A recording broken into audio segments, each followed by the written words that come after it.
নমস্কার, আমি ঝুমা বলছি ব্যাঙ্গালোর থেকে। সবাই কেমন আছেন? আশা করছি আপনারা ভালো আছেন। অনেক দিন পর ভিডিও নিয়ে এসেছি। আগের ব্লগেও বলেছি শরীরটা এখনও ভালো নেই, এখনও শরীর ঠিক মতো সারেনি, গলার আওয়াজ দেখে বুঝতে পারছেন। তবুও আজকে অরন্ধন পূজা, রান্না পুজো আমার বাড়িতে হয়ে থাকে প্রত্যেক বছর। তো আজকে সকাল থেকে কী করছি আজকে তারই একটু ছোট্ট একটা আপডেট। এখন সকালবেলার জলখাবারে বানানো হচ্ছে, আজকে প্রথমেই বলে দিই, আজকে অরন্ধন পূজা মানে যেটা রান্না পুজো, বিশ্বকর্মা পুজোর আগের দিনটা, পান্তা না, যেদিন রান্না ভাজা হয়। তো সকালের জলখাবারে আজকে একটু হিঙের কচুরি, একটু আলুর তরকারি বানানো হচ্ছে। ময়দা মাখা হয়ে গেছে, এখন বেসনটা একটু মাখা হচ্ছে, বেসনটা একটু হিং দিয়ে দিলাম। যেহেতু হিঙের কচুরি সেজন্য একটু হিংটা লাগবে। বেসনে একটু হিং আর সামান্য একটু লবণ দিয়েছি, দিয়ে জলটা দিয়ে বেসনটা একটু শক্ত শক্ত মাখতে হবে, খুব নরম নয়। কারণ এই বেসনগুলো ছোট্ট ছোট্ট গুলি করে এই যে ময়দার আমরা গুছি কেটে রেখেছি লেচি, সেই লেচির মধ্যে পূর্ব যেভাবে ডাল পুরি আরেও করি না, ঠিক সেই রকম। আর বাবাই এই কাজটা করছে। বাবা, আমাদের যেহেতু শরীরটা খুব একটা ভালো নয় আমার, সেই জন্য বাবাই এই ময়দা মাখা বেলা বাবা এগুলো করে দিচ্ছে। আমি তরকারিটা করে নেব আর ওই ভাজাভুজিগুলো আমি করে নেব। ওদিকে তরকারি চাপিয়ে দিয়ে এসেছি। খুব সিম্পলভাবেই করবো তরকারিটা। প্রথমে ভেবেছিলাম ভয়েস দেব না, শুধু মিউজিক দিয়েই ছেড়ে দিই। আবার ভাবলাম আজকে আমাদের যেহেতু পুজোর ব্যাপার আছে, সেই জন্য ভাবলাম না, আজকে একটু কষ্ট করে হলেও একটু ভয়েস দিই।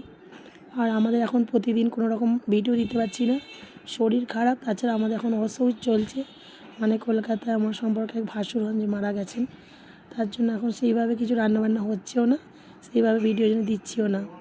তো এখানে আলুটা কিছুই না, বেশ বড় বড় করে আলুগুলো একটু ভাপিয়ে নিয়েছিলাম, লবণ হলুদ দিয়ে একদম লাল লাল করে ভেজে নিয়েছি, দেখতে পাচ্ছেন। তো এখানে আদা আর কাঁচা লঙ্কা বাটা আছে, আদা কাঁচা লঙ্কা বাটা আর একটু টমেটো দিয়ে প্রথমটা আগে একটু নেড়ে চেড়ে কষিয়ে নেব। আর আমার মশলার ডাব্বায় তো ধনে গুঁড়ো, জিরে গুঁড়ো, লঙ্কা হলুদ গুঁড়ো এগুলো সবসময়তেই থাকে, সেই জন্য জিরেটা বাটিনি, ওই ধনে গুঁড়ো জিরে গুঁড়ো একটু দিয়ে কষিয়ে নেব। আর যেহেতু নিরামিষ, বারবার কথা বলতে বলতে কেসে ফেলছি বন্ধুরা, শরীরটা খারাপ। এখানে মশলাটা কষাচ্ছি, স্বাদ অনুযায়ী লবণ দিয়ে দিচ্ছি। এইখানে ময়দার এক একটা লেচিতে বাবা একটা একটা করেই বেসনের পুর দিচ্ছে, দিয়ে এইভাবে ভরে নিচ্ছে। এইসব কাজে বাবা অনেক পারদর্শী, মানে বাবা যেহেতু দোকানে কচুরি বাবা রোজ বানাতে।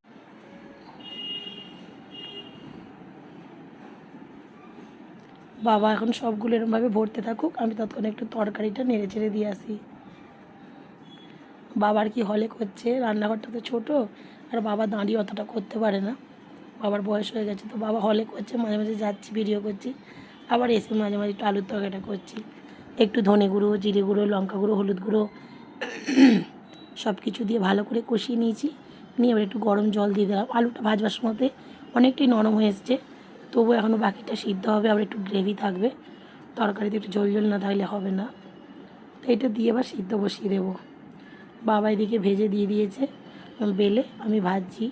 আর এদিকে একটু গোটা গরম মশলা একটু ভেজে নিচ্ছি শুকনো খোলায়, যেটা গুঁড়িয়ে একটু ধনে পাতা আর একটু ভাজা গরম মশলাটা তো আলুর দমে দিলেই সকালের তরকারিটা একদম আমাদের রেডি হয়ে যাবে। আজকে আমাদের আলুর তরকারিটা আর এই কচুরিটা কিন্তু আমাদের 15-16 জনের জন্য হয়েছে সকালবেলা। আমার বাড়িতে সবসময়তেই 15-16 জনের মতোই রান্না হয়, এর আগেও আমি আপনাদের বলেছি, এখনও তাই হচ্ছে। বাবা দিকে কচুরিগুলো বেলে বেলে দিচ্ছে, মা এনে দিচ্ছে, আমি ভাজছি, ধনে পাতা দিয়ে দিয়েছি। আর যে গোটা গরম মশলাটা ভাজলাম, মা একটু আমলদস্তিতে গুঁড়িয়ে আর একটু দিয়ে দিচ্ছে, দিয়ে একটু নেড়ে চেড়ে মিশিয়ে নিলেই হয়ে যাবে সকালের রান্না। আজকে দুপুরবেলা সেইভাবে কিছু রান্না করিনি বন্ধুরা, একটু ডাল আলু ভাতে ভাতই করেছিলাম।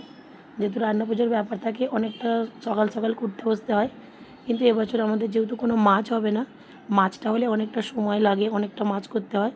আর অন্য বছর বাইরে থেকেও লোক আসে, নিমন্ত্রণ হয় আমাদের, 10-15 জন মতো বাইরে থেকে লোক আসে। কিন্তু এবছর যেহেতু আমাদের ওষুধ, অনেক সময় ওষুধ বাড়িতে লোক খেতে চায় না, বলাটা উচিত নয়, সেই জন্য আর কি আর বলিনি আমরা। তো আমরা আজকে 7 রকম ভাজাভাজি করছি। আর প্রত্যেক বছর আমরা মসুর ডাল করি চালতা দিয়ে, যেহেতু মুসুর ডালটা এই জন্য এবারে আর মুসুর ডাল করিনি। এটা খেসারির ডাল।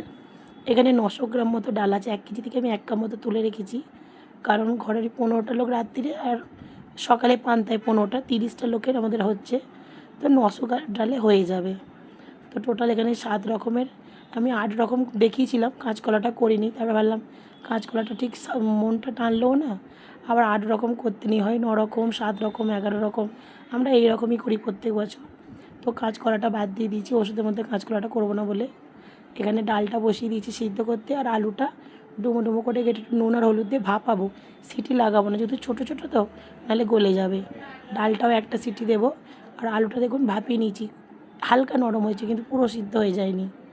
একটু এগুলো করলে তাড়াতাড়ি হয়ে যায়। আর নারকেলটাও বসিয়ে দিয়েছি এদিকে একটুখানি সিদ্ধ করতে। তো আজকে রান্না পুজো বলতেই 7 রকম ভাজা, ডাল আর ভাত, আর কিছু না। অন্যবারে যদিও মাছটা 2 রকম হয়, ছোটো গ্যাসটা অসুবিধা হচ্ছে, সেই জন্য বড়ো চুলাটা লাগিয়ে দিয়েছি আমরা।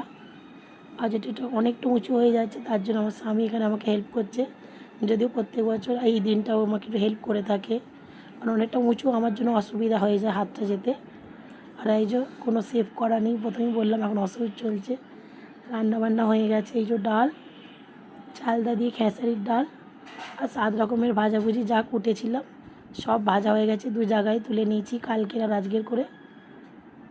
আজকে আর ভিডিওটা বড় করছি না, মানে ঠাকুরকে ভাত দিলে বেড়ে দিলে দেখাতাম, আজকে আর দিচ্ছি না, যেহেতু আজকে আর ভিডিওটা বড় করবো না। বন্ধুরা, ভিডিওটা এখানেই শেষ করছি। যদি ভালো লেগে থাকে তো এটা লাইক শেয়ার সাবস্ক্রাইব করে দেবে। দেখার জন্য অসংখ্য ধন্যবাদ। তাহলে আজকের মতো এখানেই রাখলাম। সবাই ভালো থাকুন, সুস্থ থাকুন।